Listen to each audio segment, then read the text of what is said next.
Welcome to our export webinar here with Elevated Signals.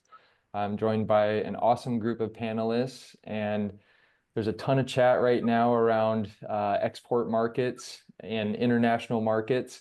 So I think this is a great topic for us to cover today. Really excited to jump into it. So first of all, thanks to all of our panelists for joining. We've got Alex, Kyle, and Veronica. Bunch of experts in their various realms or different subject matters. So excited to pull a lot of knowledge and expertise out of these panelists today in regards to export markets. So yeah, let's get started. Want to just start with kind of a kickoff here and let the panelists introduce themselves and give a little bit of background on themselves as individuals and the businesses they work with. So yeah, why don't we just start right at the top there with Alex. Why don't you give us a little, 1 to 2 minute origin story just about yourself and about Origine and your guys' work in export markets. Of course. So Alexandre Gauthier, I'm the VP of R&D at Origin Nature.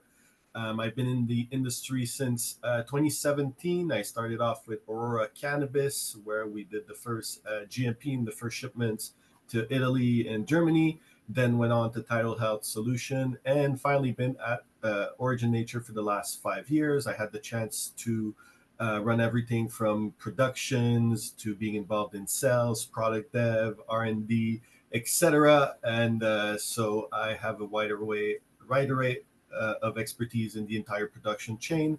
And now I help the team as being the VP of R&D. Origin Nature in itself, we produce 10 ton per year. We were founded in 2020.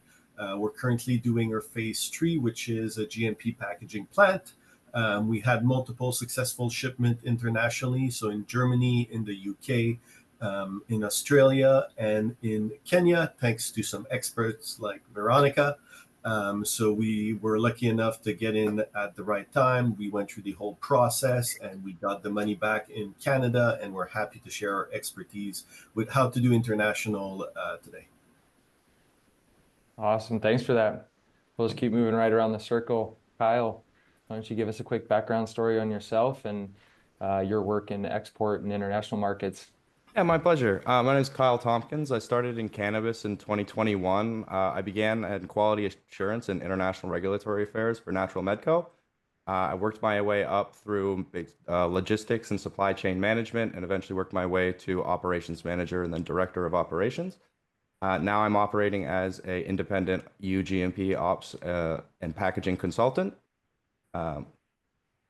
We started basically exporting around 800 kilos per month, and I worked us to increasing efficiencies and export opportunities up to around 1,500 kgs per month, as I have just left in July. And overall, we've operated in New Zealand, Germany, the Czech Republic as getting registered, as well as the Swiss markets. Expertise mostly in the Australian and German regulatory markets. Awesome. Thank you for that. And saving the best for last, maybe Veronica. Thanks, Why don't you give us Austin. a little background on yourself and the work you do in these markets? Awesome. Yeah, my name is Veronica Hayter. I'm the Director of Operations here at Canadian Cannabis Exchange. I also do a lot of brokering still because I love it, and that's kind of my area of expertise. I'm also part of the Global Cannabis Exchange. We work generally out of the same office. So we have our Canadian division and then our global division that work very closely together. I've been with the company for 5.5 years now. I was employee number 2, so basically helped build it right from the start, starting with our online platform and then building out our live team of brokers and broker assistants to help with all of our clients. Today we work with, I would say, probably 90% of the LPs in Canada. We're a free program, so it's kind of a no-brainer for people to sign on with us. And now globally, we work with most jurisdictions that have medical and rec capabilities to import. There are a lot of details to consider, obviously, with buying and selling cannabis globally as well as in Canada. So basically, my company helps as a connector. So we're really trying to match buyers and sellers to find the right fit. And also we help vetting buyers. This is also more important in the global space, obviously. So we're really helping to be that third party to make sure everything ensures that everything goes smoothly, but also really fair, and ensuring that contracts are very thorough and helping our Canadian LPs. I represent most of the sell side for our Canadian LPs, and then we also have Rob Smallman, who works with us in Portugal, who helps me with the buy side with Global. Awesome. So I'm sure as the audience can tell, we've got panelists with varying skill sets or experience in different areas of this broader topic of exports, but also a ton of overlap. So really excited to get into some of these questions, and like I said at the beginning, pull some of this expertise and or knowledge out of the panelists as we dive a little deeper. So first question, and all these questions, we're posing to the panel at large, but definitely think each one of you can contribute in different ways. So this first question is kind of targeted more at Alex and Veronica, but Kyle, feel free to chime in.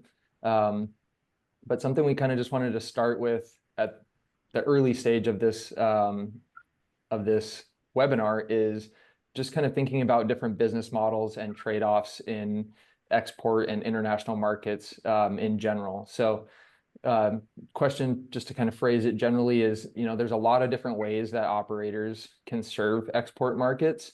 So if you could tell us a bit about how your business or businesses have worked with various export markets, and just kind of, again, at a high level, highlight what are the different business models for exporting cannabis and what made you choose your current business model.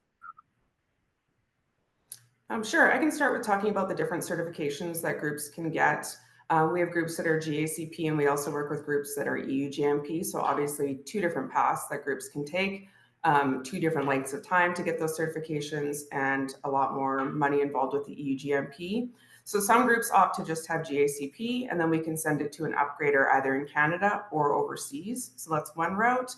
If they want to fully get their EU GMP, then we can sell directly to other countries. So there's kind of a few different ways that you can do that. And within that, there's also ways you can break it down. So if you're selling through an upgrader, you can sell directly to the purchaser overseas, but have it flow through the EU GMP facility, or you can sell it directly to the EU GMP facility and not deal with the end buyer. So there's many different paths that we can take, and that would be case by case on the LP.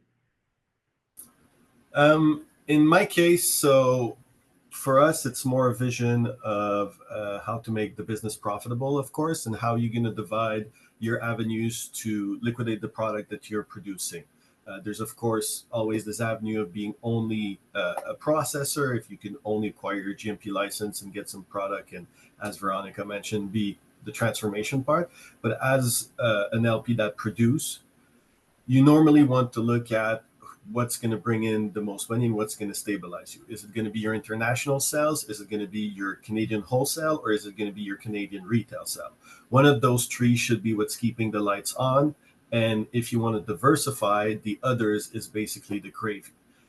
Going to a single model to only doing retail, only doing wholesale, or only doing international wholesale always leaves you exposed. What we've learned in the cannabis industry is always have a plan A, B, C. So in the case of Origin Nature, our first main focus is Quebec. We're a Quebec LP, and the SQDC is always going to be our #1 client, and that's how we keep the lights on, and that's how we develop new product. Now, we decided to go to international, and we do a little bit of Canadian wholesale, but international for us was the second avenue. Why? Because there are big opportunity to develop a presence and a brand overseas. Not necessarily right now, there are some limitations, but with every new emerging country comes an opportunity to solidify a production contract over multiple years. And in that way, you can solidify your production and not, let's say, always be hunting for a new pheno, a new SKU, and put a lot more pressure on your operation team. So how you want to dispatch your biomass needs to be looked at, and we always recommend the 3 avenues and have good percentage assigned depending on how you want your business to thrive. Wow, that's great. So many tidbits in there that we could unpack, or great kind of foreshadowing to some of the questions that are coming up in terms of how you balance your supply to your domestic markets versus your international markets. not putting all your eggs in one basket, and then, all of a sudden having an opportunity that you want to capitalize on but can't because you haven't, balanced that supply chain. So yeah, so much experience coming out in those responses. So on a great transition to our next question, which I'll pose this one to Kyle. And again, other panelists, please feel free to chime in. But now that we've kind of identified the different ways that operators can serve these export or international markets, Kyle, why don't you talk to us a bit about the current opportunities that you see existing out there for folks to capitalize on? There's a lot of talk about Germany as a market and other countries, but just in general, what are the big opportunities that you see out there right now? And then to take that even a step further, in your experience at Natural Medco, or just in general, as you would advise folks as a consultant, how would you think about those opportunities that exist and then being able to capitalize on them and balancing the supply between domestic markets versus capitalizing on those opportunities in export and international markets? Yeah, of course. Yeah, no problem at all. One of the biggest opportunities I see in the emerging export markets isn't just the export itself. Of course, we have new markets for registration. We have new countries emerging in Latin America, as well as Czech Republic, Switzerland, for example. But the biggest opportunity I see right now is specialization. And one thing that we really did at Natural Medco is that we specialized in packaging. We had a 1,000,000 square foot greenhouse, and then we ended up localizing and focusing strictly on packaging rather than cultivation, because what we were good at was packaging. So we left the growing to the growers, and we specialized on packaging and narrowing in on a specific scope in the supply chain. So too often we think that success means doing everything, with whether it's cultivation, processing, branding, licensing, distribution, and things like that. But in reality, trying to own the entire supply chain in these complex markets will often lead us to like burnout or bottlenecks or overextending, where we're not necessarily prepared or done the proper risk management to kind of expand and scale. So what I've seen would work much better is to choose one or two areas of the value chain that people excel at, whether that's cultivation and packaging, cultivation and distribution. So what CCX, for example, and Veronica has capitalized very well on is taking cultivators' very well made product and connecting the dots to European markets. And we can be honest that export markets take time. Some of these deals can take 6 months. Some get delayed to a year. I've seen the longest deal I've seen come to close is about 18 months. So in these times, we can't be growing product and just sitting on it and waiting, right? So we also, to echo what Alex was talking about as well, is need to diversify and keep our opportunities domestically as well, and lean on our domestic partners and using the OCS and SQDC in order to keep our bottom line above water, right? Yeah, that's great. I see a lot of nodding heads too. Alex, Veronica, do either of you want to piggyback off of anything Kyle said? I think Kyle made, I fully agree, right? We on our side, we're not necessarily the packagers, so we decided to focus on growing. There is, I do think that there is some value in controlling some of the chain. There are also bottlenecks that can come from having too many partners. Currently, I do find that there's probably too many steps with too many people involved in international lines currently, right? And that in itself creates a bottleneck. We are also in a very new market, a very new industry, right? So with maturation will come probably more direct workflows and processes, but we're always limited by the regulations in place, and it's important for everybody to know that you need to play the game, and coming in there blind and not being knowledgeable, you definitely need the right partners like Kyle and Veronica. For sure. So I guess to summarize a lot of what you're saying or agreeing with is when these opportunities exist, it's better to focus on less so you can do more. People might get overwhelmed by the opportunity and try to, think about capitalizing on every single one of them, but really where you or partners or folks in your network you've seen have success has been on the people that focus on what they do really well and capitalizing on just that kind of niche within that broader opportunity that is exporting to the entire world, right? Like really focusing on or finding your core focus and then capitalizing on that portion of the opportunity that exists out there. That's great.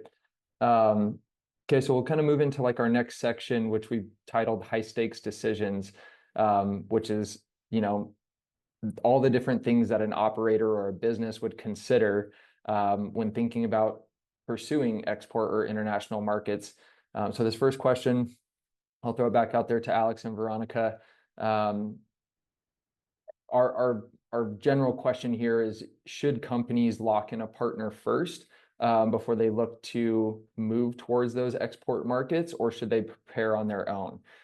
Should they be thinking about, you know, GMP facility construction from the very beginning and then getting their certification ASAP and then finding, you know, partners on the other side that they can then export their product to? Or how would you think about companies taking different pathways to serving those markets? Should they be preparing on their own first and then going to find those opportunities, or kind of working in reverse? So that question is to both Veronica and Alex. Sure, I can start with this one. Sometimes it's a bit of the chicken and the egg. You want to be prepared for opportunities that come up, but you also don't want to build out a massive facility and spend a bunch of money on EU GMP, and then you get there and you have no buyers lined up. So I would say, just kind of piggybacking on what Kyle said about knowing what you're really good at. So if you're a really good grower and you need help finding a buyer, that's where a company like myself would come in, and I can help guide. Look, I have a really good avenue for you where your flower could go that only requires GACP. So if we can lock in that buyer, there's no need for you to take that extra year, 2 years, and all the funding that you would need to get EU GMP. So I would say while you're deciding where you want your product to go, you need to be having conversations to understand where the holes in the market are, where the opportunities are. I have a lot of people that come to me and say, I want to export, like, let's start right now. And it's like, hey, let's slow down. Let's look through all the steps. Let's figure out what's opening up. Where are the biggest markets right now? Where are the biggest opportunities that we see in terms of buyers? There are certain countries that have really slowed down on importing. There are other countries that are ramping up. So we need to understand, when you're ready, the timing of where your product could go. By the time you have your GACP and have your first batch ready, we could be talking about 6 months to a year. At that point, we need to have a plan of where your product can go. And again, if it only requires GACP and we're either going to send it, say, direct to Australia, and that's all we need, then great. If the plan is maybe to send it to someone like Kyle, who's an expert at packaging and doing all the QA work and the logistics of getting it out of the country, then maybe that's kind of where we stop, and maybe that's kind of enough for that LP. I would say look at your size, look at your where your kind of bread and butter is, like Alex was saying. That's also going to help me just discuss with people of where we want to put your product. Are you really going to heavily rely on your exports? And in that case, I would say let's try and maybe split it up. I can get your flower domestically to company A, and then in 6 months to a year, let's really look at transitioning it out to another country. So really just keeping a pulse on what's happening, what countries are opening up, what opportunities are coming up. Like Kyle said, there's a lot of new ones. We've got a lot of Swiss buyers coming to us now. Poland is starting to really get interested in Canadian product. So these are the things you kind of have to stay ahead of. And again, like Austin said, these things take time. Kyle said that too, we all know. So we really want to be looking 3, 6, 9 months, a year ahead to make sure that the plan makes sense for your company. Don't jump ahead too far without an actual plan in place, because you can get stuck and in that waiting period, and all your product is doing at that point is aging out. So we want to get ahead of it. And I have groups that are getting their GACP right now. And what we start doing ahead of time is we start getting their strain information, their upcoming inventory. I'm pre-letting these buyers in other countries know, hey, here's the strains that are coming up in 6 months. We really want to get ahead of that, so then when you actually have the product, we can start moving in. It's not aging out. I'm going to go with the hammer statements now. I think that any LP in Canada should be GACP. And if you're not currently in the step of being GACP, why are you even playing? So I think that there's also a lot of misconception about GACP. Everybody's seeing it that's super complicated process. It's not. You get a $20 license, ChatGPT. You upload your SOP. and you tell it, make my SOP GACP. It's probably in 90% of the case going to make your processes better anyway. And then you pay $5,000, you get audited, and you pretty much become GACP. GACP is not far from GPP. Most of you are probably at GACP standard and don't even know it. By the time you get certified, if your SOP were good enough, you can even backtrack on lots to certify them GACP, even if you were in the process at that time. The reality of it is we're in the cannabis game. We all know we need to be able to pivot real fast. If you don't have GACP, you're preventing yourself from pivoting for no apparent reason. There's not a gigantic cost here. There's not a lot of QA involved. So people are just seeing a monster where there is not, and they're putting themselves at a disadvantage. People, like, there shouldn't be anybody offering a GACP washing. And that's another step that, in my opinion, doesn't make sense and people should not get paid for, but it's still happening, right? So everybody out there listening that has an LP, go get your GACP license. And once you have it, you can just shoot an email to Veronica. Hey, I got my GACP. Do you have any opportunity for me, just to see? And even if your biomass is completely sold out, you could get a letter of intent, and then suddenly that justifies your expansion. Micros can be 4 times the size now, right? So I'm sure a lot of micros are just waiting for the right reason to expand. Well, here it is. But if you're not GACP, well, you're not doing anything. So stop being afraid of it. It's not complicated. People just make it look complicated. There's a lot of resources. There's a lot of help out there. It's a very simple step. You can do it in 1 trimester, applying everything. Yes, of course, there's bureaucracy behind it that make it longer than a 3-step process. And in most cases, it will make you better. So there's nothing to lose by converting to GACP. GMP though, never start with GMP in my opinion. Always start with GACP and play the game. Send some products, see how it goes, understand what's actually happening, understand what you're actually doing, what your partners are doing when they're greenwashing, what's actually happening in Germany when pharmacists, we go through the entire GMP process to have pharmacy get 250-gram bags and then take their bare hands and shove their hand in the bag and then put it in another container to give to their consumer, right? So you need to understand what you're getting into. Once you understand what you're getting into by doing the GACP, whether it's through Veronica or with your own partners, then go and do the GMP. Always acquires the knowledge. The GMP packaging plan is a big investment. If it's not your forte, like in the case of Kyle, I would not recommend starting by that. There's some great answers. And yeah, if I were to summarize your responses or just kind of the general thinking of the panel here is that if you're trying to lock in relationships or deals first without doing the work ahead of time to capitalize on those, you're probably going to get left behind just due to the pace of the cannabis industry, right? Like markets that are hot right now are more than likely not going to be, the ones that are capturing the highest price per gram 6 months, 12 months, 18 months from now. So if folks think that they're going to, develop these relationships and lock in deals, but not be prepared to actually fulfill those deals with product, before they lock them in, they're probably going to miss that opportunity because there's another operator out there that has done the work ahead of time to have the infrastructure, to have the team, to have the product available to be ready to move on those opportunities. Yeah, great experience coming out from the panel there. So kind of moving on to the next question that's very closely tied to these opportunities. Being prepared for production, meeting sales orders when they're ready to be placed. A lot of that has to do with, brand reputation or quality of your product, of your brand. So when exporting, maybe this could be, for the panel at large. Kyle talked a lot about Natural Medco, them specializing in packaging. There's a lot of, brand and IP considerations that go into packaging. So when exporting, talk to us about the concerns around protecting IP and or your brand. What's the best way to do this? So yeah, to the panel at large, maybe to Kyle. I know Veronica, we kind of pinned you as a great panelist to answer this question. But how do you think about protecting IP and your brand when you're entering these markets outside of your own domestic market? There's a couple of different ways to do it. In my experience, a lot of times when we did co-packing, we would remove our brand from the labeling in order to give them indemnity. But a lot of the times for certain brands, we would just keep our branding very small and minimal, and it's really about managing client relationship at the end of the day.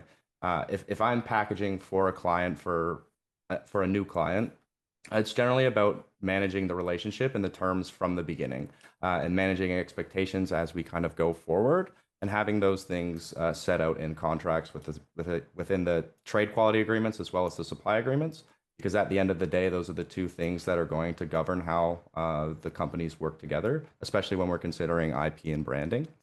But I think Veronica would be best to kind of expand on this fact, just because a lot of ours, we did not include our branding specifically. We helped develop other brands for their domestic markets. Sure, yeah, I can kind of continue on that. So most of what we see is white label product moving. So most of these buyers have their own brands, they have distributors, they have buyers that want to put their own, branding on it. So I would say 95% of what we see move is moving under a white label program, and then it gets repackaged or sent kind of in bulk to the pharmacies. I do have a lot of people that come to me and say, well, I really want to get my brand out there. I want to get my brand to this country or this country. Where it gets a little bit difficult is number one, primarily the distributors in those countries aren't necessarily really looking for that right off the bat. They want to kind of test out your product. They want to see the quality. They want to see who likes it. They want to test the market. And honestly, it's kind of a good thing that it's their name on it maybe in the beginning, because they're already established in those countries under that brand. And if people have brand recognition, that's only going to help you move more product to that country.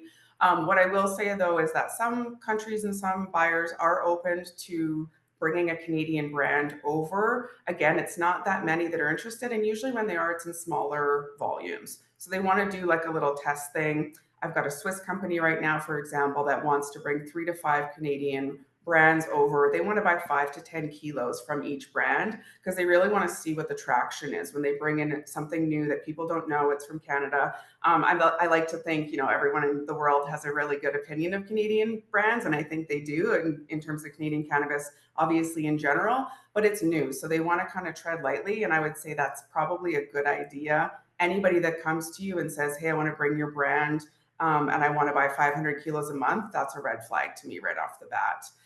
The other consideration you'd have to make is if somebody's bringing your brand to another country, let's just pick Portugal, for example, and you don't have boots on the ground in that country, you don't have control over the marketing they're doing, over any sales reps that are going out.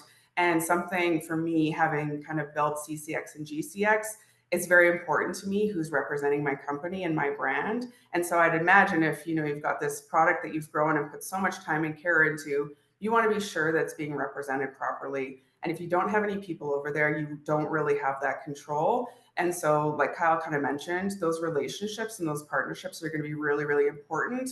And I would say when you're bringing your brand somewhere else, you really want to have trust and a really tight relationship with that company you're working with. Alex, you got anything to add there?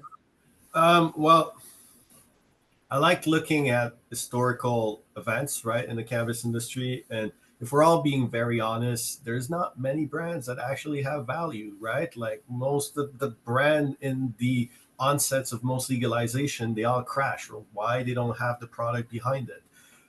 The cannabis consumer is often not a consumer except when there's full-blown legalization that you can trick into consuming your product based on aggressive marketing, right? When we're opening new market, it's medical market. If we're being open and honest, we fully know, just like in Canada and any other countries, it's people that love weed that are paying doctors to get prescription based on X things, right?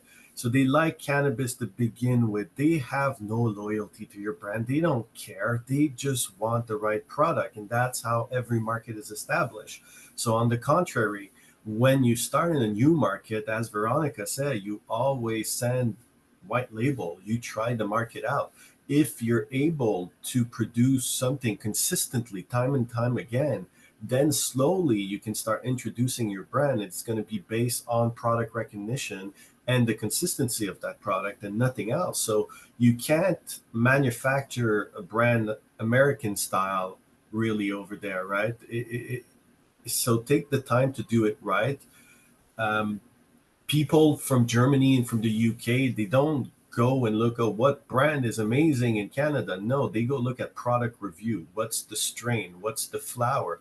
The brand is going to come far behind, right? So concentrate of getting your cultivation under order, establishing the right relationship, try out the market. Some product are going to work in some countries and others don't. There's different set of taste, and once you ensure that you're there and that you can really deliver on your promise, then you can start thinking about introducing your brand.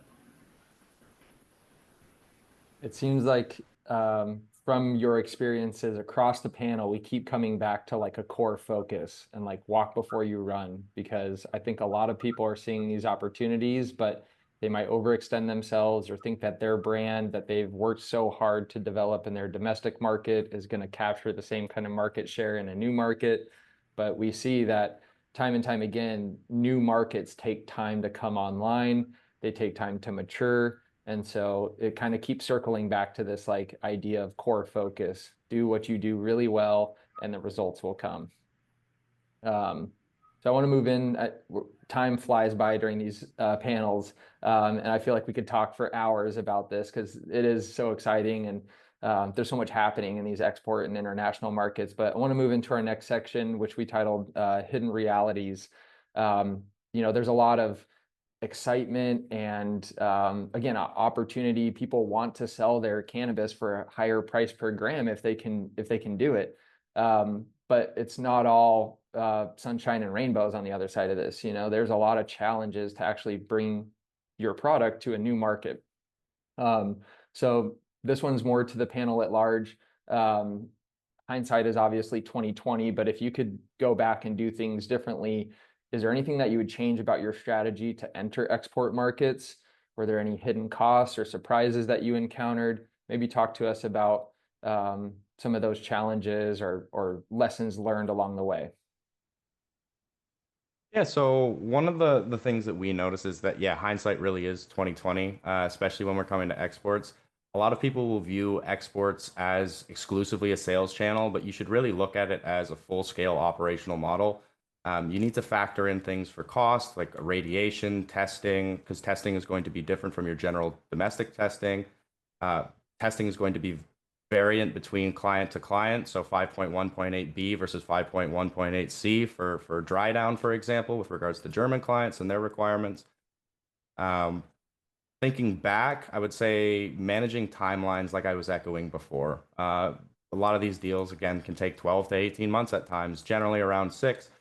But even when demand is real, because of import licensing, narcotics permits, testing alignment, label approvals, and other things of that nature, we generally see a lot of bureaucratic red tape that can lead to delay.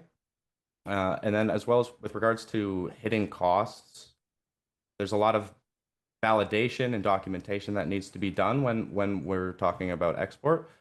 So the big lesson I would say is to build lean, build modular, and build slow, starting with agreements. A lot of times clients will come asking, I need 200 kgs of 30% flower and I want it in 4 weeks.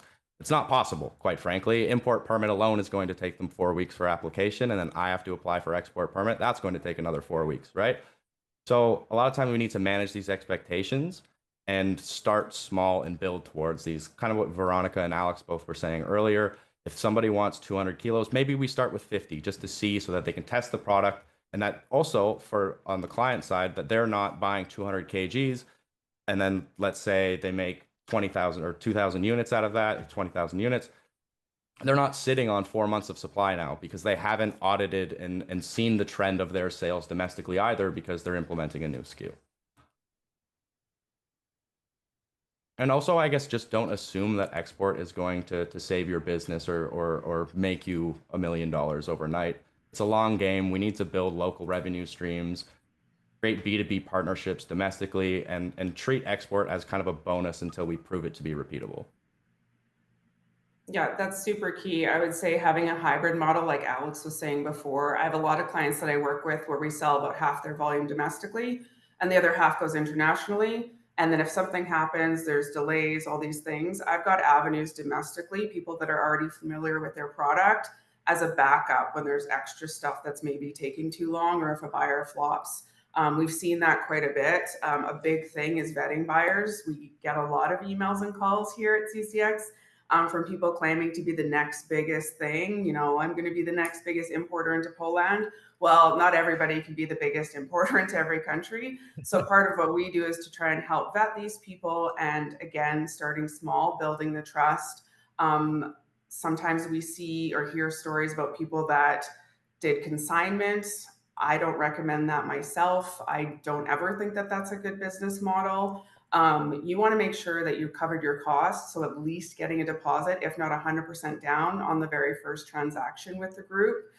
Typically, our buyers will come to look at product in Canada. So they're going to visit you. They're going to look at your facility. They're going to check the product out in person before. So that gives us kind of more trust. We've heard stories of people just sending stuff over to a country and then it just gets rejected and then they're out the money and the product. So that also, again, goes back to make sure this isn't your bread and butter. Don't be depending solely on the money from these things because stuff can happen. Obviously, what my job is to help mitigate that risk and to really, really lower it, but stuff still can happen. We're hearing stories of product getting stuck in certain places where they're being upgraded. That can also happen. So kind of being prepared for anything, understanding the timelines are really long. We can fast track things sometimes with groups like Kyle who know what they're doing. Sure, sometimes we can speed it up, but we can't speed up those permits and stuff a lot of the time. So that's something that's really important to understand. With the timelines, consistency is really important, like Alex was mentioning before. So a lot of these people that are importing, they need the same product over and over and over for their medical platforms. And so what that means is we need the grower to be producing the same product consistently. So part of what we ask is, have you grown this before? How many times? And then again, if you have any excess, I'll help you sell it domestically. But we really want to make sure all that product is ready. Having other avenues so it's not aging out. But at the same time, being prepared. So you've sold 50 kilos, like Kyle said, as a trial, and then suddenly it's exploding. And now we need 100, we need 150, we need 200. What's your plan to scale up? Do you have a micro that you can add additional rooms? Do you need me to find a product match? Because we can do that as well. We can go to other LPs and say, hey, we need this strain replicated, and I can help find that. So it's really just making sure you're prepared for things to go wrong, prepared for there to be a decrease in what they're taking, prepared for there to be an increase in the product that they're taking, and be prepared for a lot of paperwork. It's very different from doing domestic sales. A lot of other things we see is that people don't make their contracts thorough enough. So they get really stuck when they have a one-page contract that barely even says the price, doesn't talk about the shipping, it doesn't talk about retesting, it doesn't talk about the qualifications that you need when it exits the country. What does their QA need exactly? So all these little nitty-gritty things, a lot of people kind of skirt over it sometimes because they get excited about the money and they get excited about that dollar amount, but that money's not going to keep coming if you don't do every single step correctly. I'd love to kick it over to Alex to talk more about the hidden realities he's encountered at Origine, because as Kyle and Veronica have both talked about, there's so many considerations to serve export or international markets effectively. But Alex, I think you can really weigh in on how this plays out for a cultivator, because for a packager or a processor, right, they're dealing with static product. We've got lots of dried cannabis, we've got packaging on hand, we've still got a ton of timelines and other considerations to actually execute on the deal. But then when you throw in the variable of working with the cultivation schedule and dealing with a living organism, things get way more complex. So I'd love to hear about, your experiences at Origine and how you guys have managed that entire aspect of being an operator who actually grows the product. Well, it is a complex little puzzle for now still, right? I think a lot of good heads up were given by Cal and Veronica. I think you hear often the number 50 kilos going around. Why do we get 50 kilos? Because that's what fits on one pallet, right? So you send one pallet first. So first off, as a producer, before you get even into the production puzzle, you need to understand that you're stepping in a different world. This isn't your local market. This isn't with your homies at the store that they open the store and you open the grow and it's operating like back in the days. It's not that. You're stepping into the big pond with the big fish on the international market, and you need to be ready to put your big boy pants and actually do business correctly. What does that mean? That means that there's going to be a lot of false promises. There's going to be a lot of people selling dreams, right? So there's already like a key set of questions you need to establish before getting into production for international when you meet someone, which would be, have you ever done an international shipment? With who? Was it successful? Did the money came back to Canada? If the answer is yes to all those questions, you should probably pass, right? There's a lot of people coming and disrupting the Canadian industry, contacting 100 LPs at the same time, saying they need 400 keys in 2 weeks. It's not even possible, like Kyle explained. And at the end of the day, they take nothing because it was just somebody that had an opportunity from his brother-in-law that knows somebody at Demacan, and he opened the LinkedIn account, and then let's go. We were all so be very mindful of who you talk to and how you get excited about opportunities. A lot of shining object. Also, don't be greedy.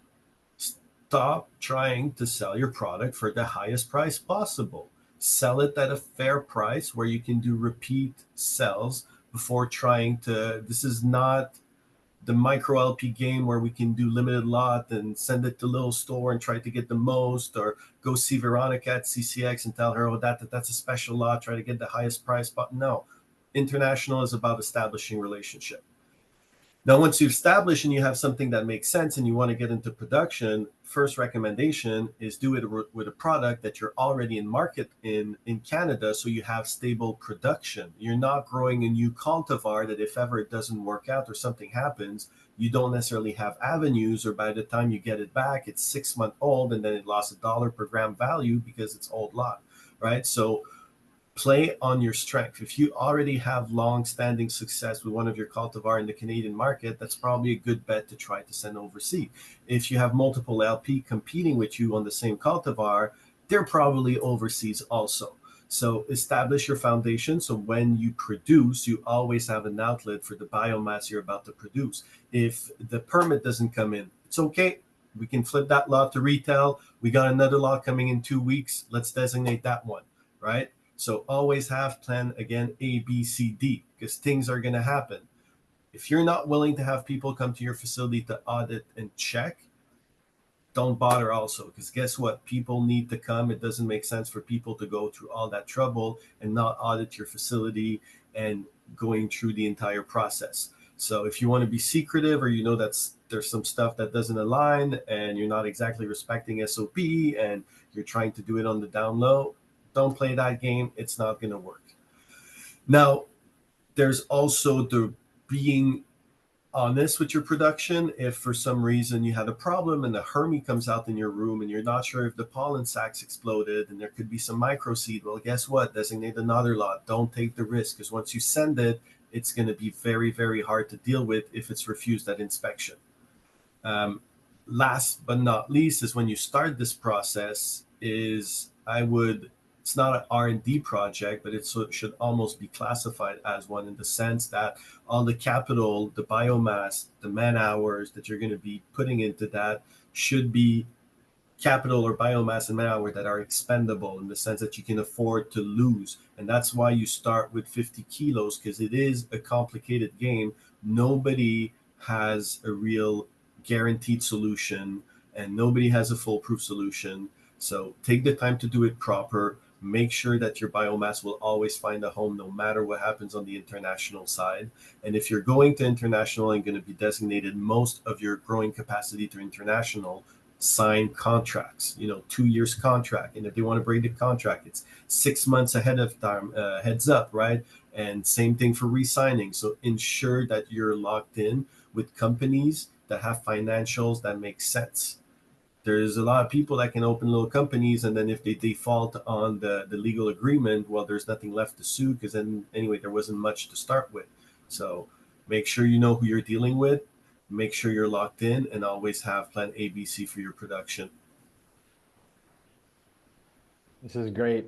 I really hope the audience is getting a lot from this because the panelists here are all speaking from direct experience, right? These aren't answers or experiences that you get from just, Googling or chat GPTing your questions about how to, take advantage of export markets. Like these are lived experiences and things that you guys are going through. And in the early days of a new market, that experience is invaluable. Like how many folks have a year or 2 years of experience exporting to Germany? Only the early movers, and this panel is full of people who have experience in those markets. So yeah, thanks for going so deep on some of those.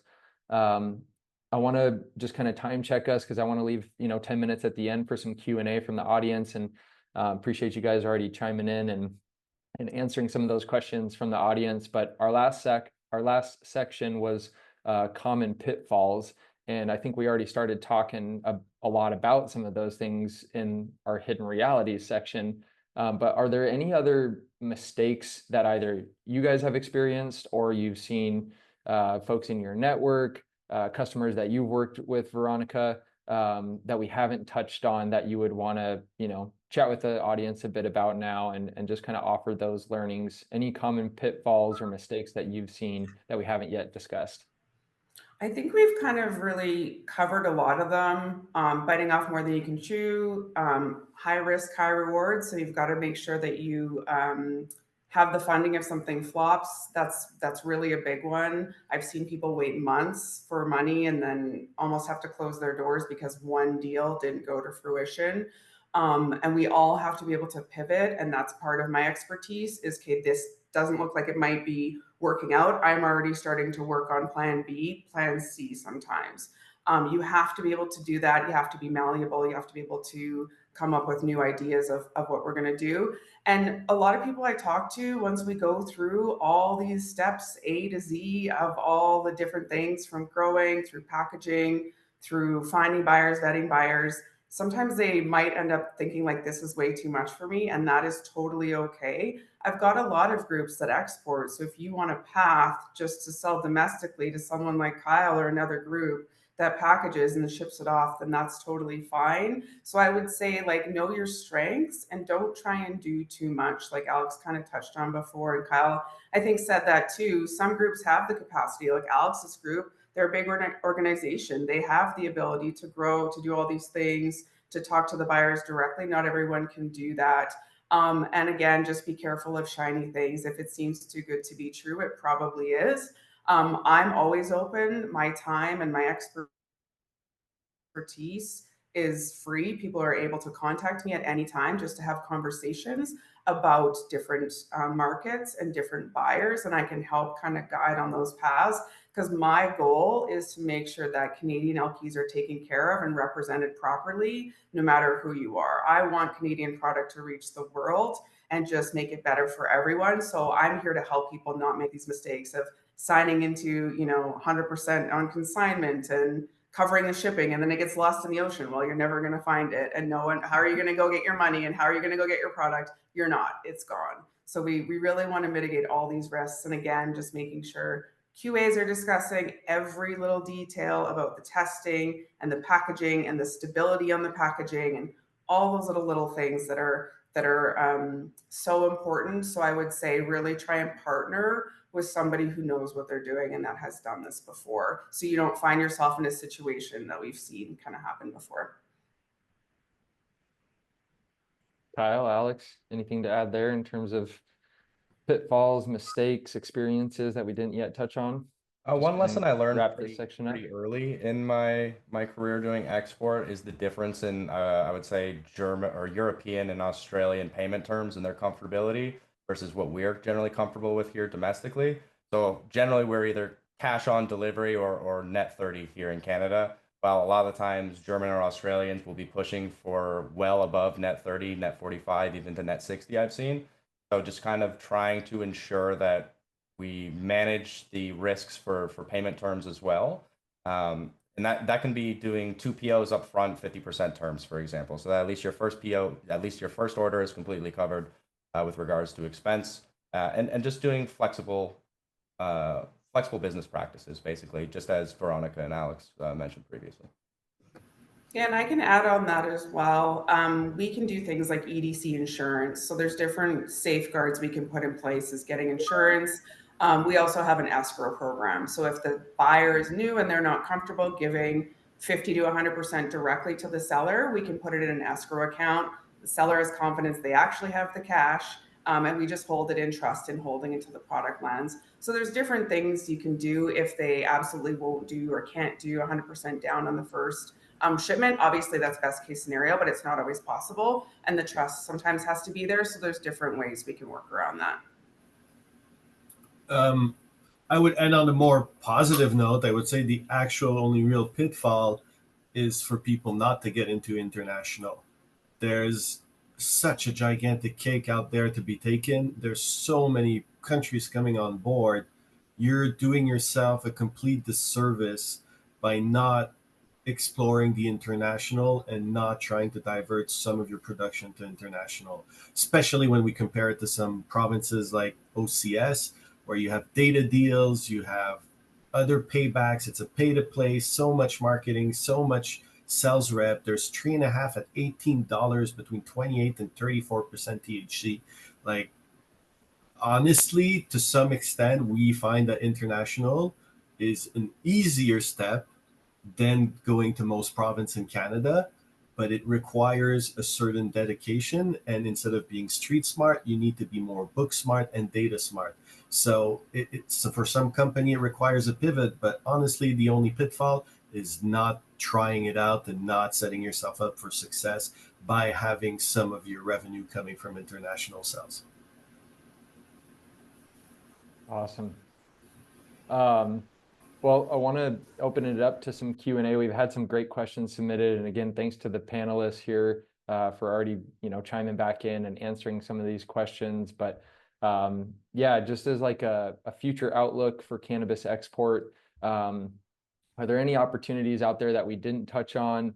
Alex, he wrapped it up well and just said, take advantage of this opportunity. Don't wait. But I think a general theme of this panel so far, or this webinar so far, is a core focus. And then I would take that one step further, that there's a ton of considerations to actually execute on this opportunity.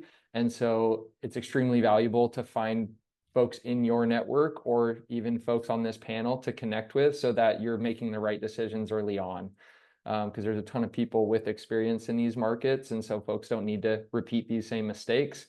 They can start making actions or taking actions now to pursue these opportunities and then find the right partners along the way. But core focus is kind of where it all really starts. So yeah, I want to open it up to Q&A. And that can even start with the panel here.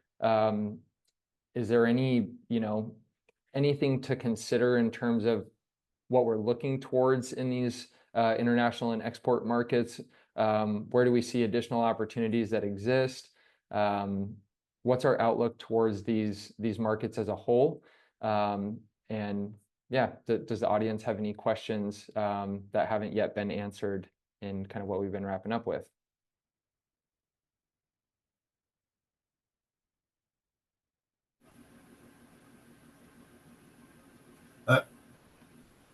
Were you expecting an answer directly from us, or were we looking at the Q&A? Yeah, so it looks like somebody, Joseph, just chimed in and said, any experience with exporting indigenous company cannabis?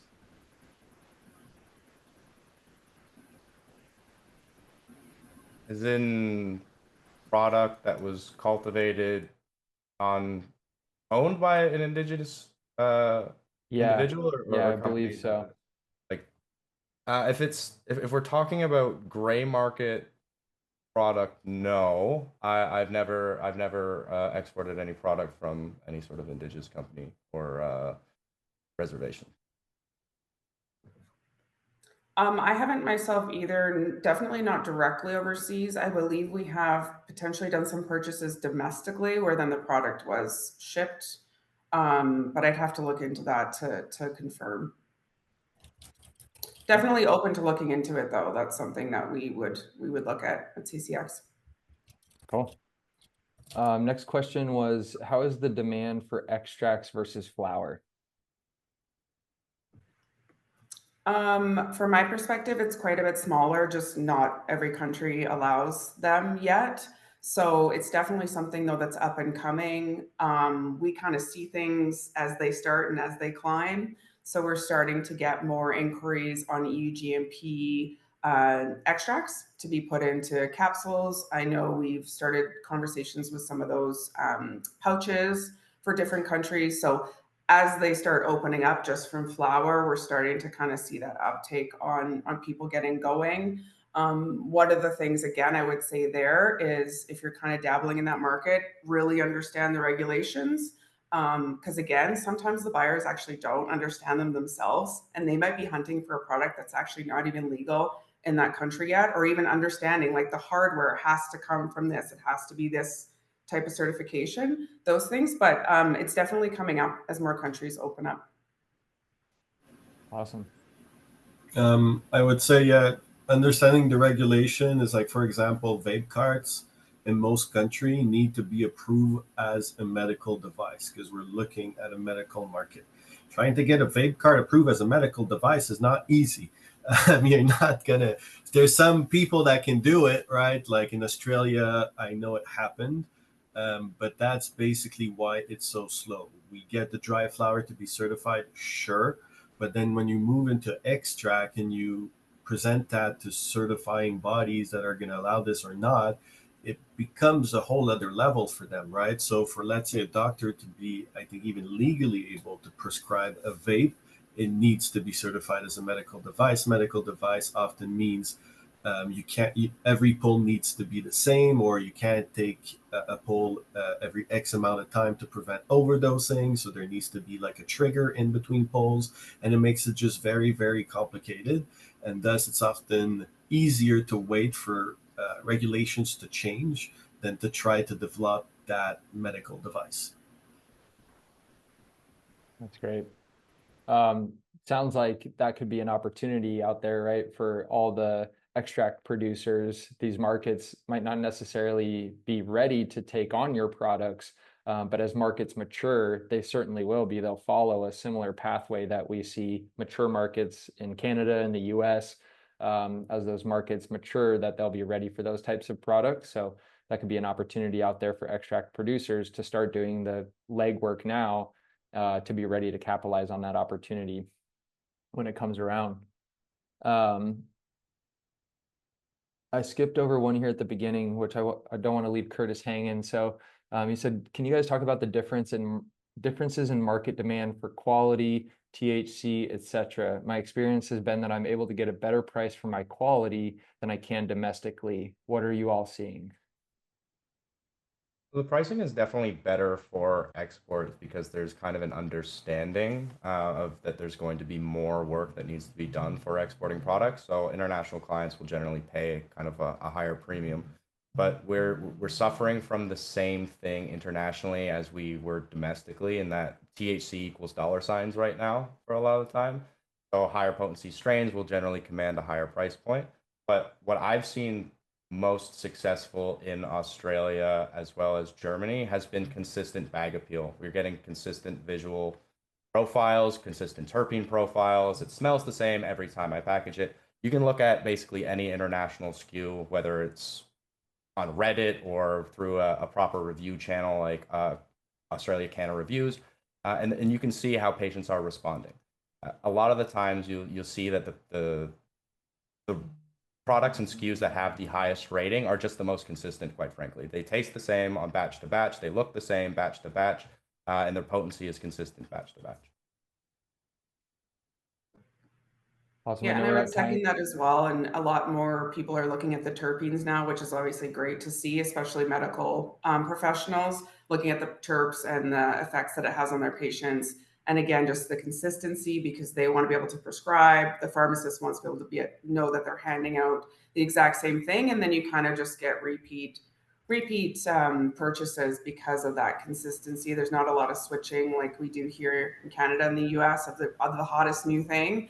It's more the consistency and the quality. I will say there's quite a range in the quality that people are looking for. We often have buyers that are looking for 30 kilos to start of a really, really nice frosty looking high terp product that has that really good bag appeal for the more connoisseur smokers. And then we're looking at more of that value because they obviously want to kind of hit those two target markets. So that still varies in terms of price point. Obviously, they're all trying to get the best price, but we do see that the buyers of the more premium, like Kyle said, they do understand what they're paying for, and it's that bag appeal and the consistency. There's also still the value buyers out there, though, too. I was gonna say I was listening and I was like, nobody finds they heard that somewhere before. THC started and people got interested in terpenes, but then THC is gonna come back, just like in Canada, right? Like it honestly, it's a lot of the market tendency for me are the same. You're getting a better price. I'm not saying this meanly, but it's not going to last. It's not a sustainable model. It's going to do exactly like in Canada. The more regulations open up, the easier it becomes, the more players that come in, with Thailand coming on, etc. There's going to be a price crunch, and their prices are just not realistic. Yes, there's a lot more money to be made in the beginning, and suddenly people are looking at terpenes, and then people are going to find out that, whoa, that's weird. Some cannabis at 5.2% terpene doesn't taste as much as a cannabis at 2.5. Why is that? They don't understand. And then terpene's going to shut down and back to THC, right? So we know that train already. It's always great to sell at a high price. And yes, currently you can definitely sell at a higher price internationally than on the local market. But so it's look at your game plan. Do you want it to be sustainable? Do you want to start hunting for another purchaser in the next 6 months to 12 months? Or do you want to sign a contract for 2 years production with maybe 40 cents less per gram? Well, for us, we prefer the contracts. I think there's value in putting cannabis at the right price instead of the highest price, and that's how you actually establish brand recognition. But absolutely, there are very nice opportunity to get more money for your cannabis on the international market. So I know we're at time, but we had a couple more questions rolling right at the end. I think one of these is a good one to end on. So a question from Jordan. It says, I'm a processor in BC in the process of GMP certification. So they're doing the legwork up front to pack and ship flower to Europe. Are there significant differences between Health Canada GMP and EU GMP?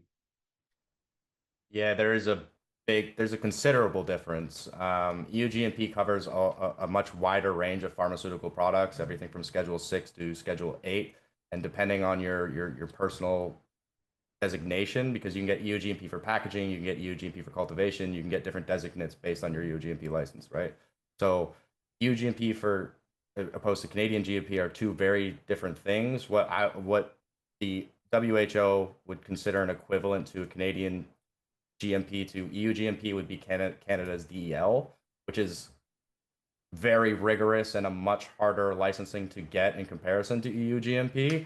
So a lot of the times you don't want to go for the domestic route with regards to EU GMP certification. You would want to go for EU GMP through an Australian or German regulatory body. Unless you're doing extracts, if you are focusing on eventually exporting extracts, I would highly recommend entertaining the idea of getting your drug establishment license, because that's going to be your best way to export direct to market for Cannabis 2.0 products. Love it. Panelists here just crushing out questions with actual experience. I think we got time for just one more. All the other ones have been answered or just comments. So we've got a question from Rhea. Which international markets hold the most promise for Canadian exports? And in your experience, can LPs meet these quality expectations? Personally, currently, I would say definitely Germany and UK are by far the most interesting. Canada is 40 million population. Germany is 70 just to itself.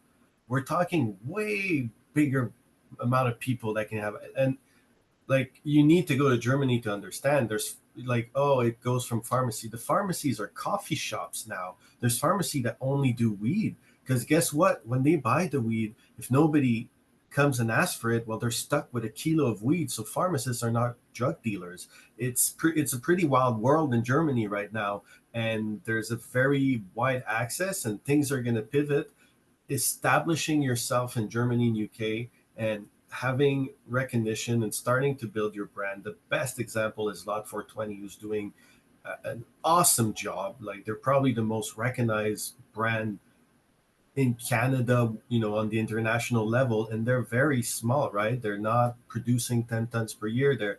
They're just on quality, but they're doing the right moves. So those two markets are extremely interesting. I do believe that Africa is an untapped market. I do believe that there's a big demand there. Just need to open up. But as far as establishing yourself for consistent support and being able to invest in marketing and actually get an ROI on that, definitely Germany number one, and then UK.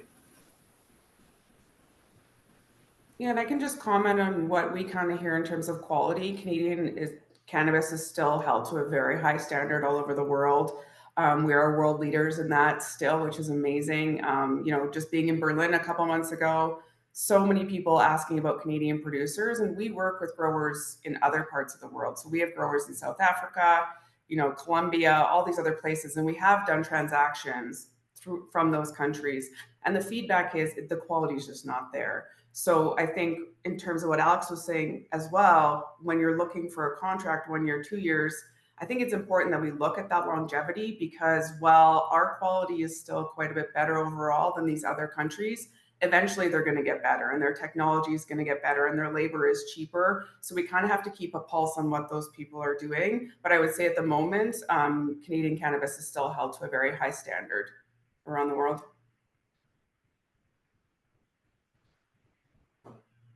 All right. Well, we got through all the questions and Q&A. Thanks to the audience for engaging with us today.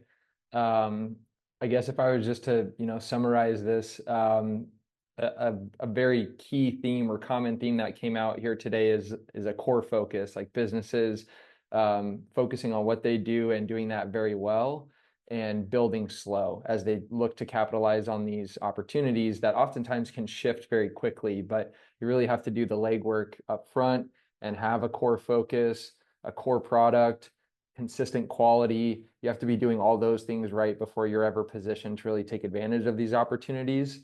And then just seeing the questions from the audience, and then hearing from the panelists, there's a lot of people with experience in these markets. And so folks shouldn't be, scared or afraid to reach out to the resources here on this panel within your network, because you don't need to make these same mistakes again.